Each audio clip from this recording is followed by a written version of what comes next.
10 days ago, Michael Gove confirmed to this Parliament's Finance Committee that this deal that's on the table would actually provide easier access for Northern Ireland to the European single market as compared to elsewhere within the UK, including Scotland. So with that in mind, what are the implications for Scottish business being at a competitive disadvantage?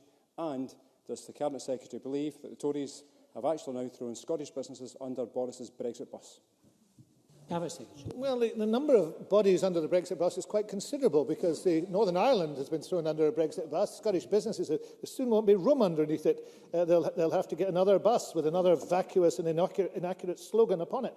But the reality of this deal, as I've tried to indicate in the statement, is that Scottish businesses will be put at a disadvantage.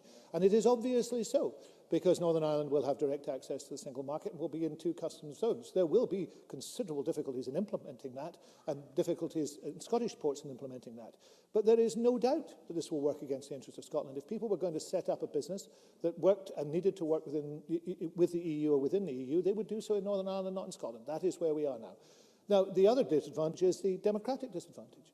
It is absolutely wrong that Northern Ireland should have the opportunity to say yes or no to this deal on a regular basis.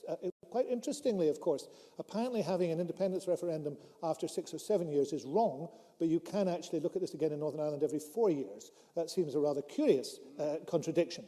But the reality is the deal favours Northern Ireland. I'm not against Northern Ireland being given all the special treatment it wants. But I do think that Scotland should not be left at a disadvantage as a result of that.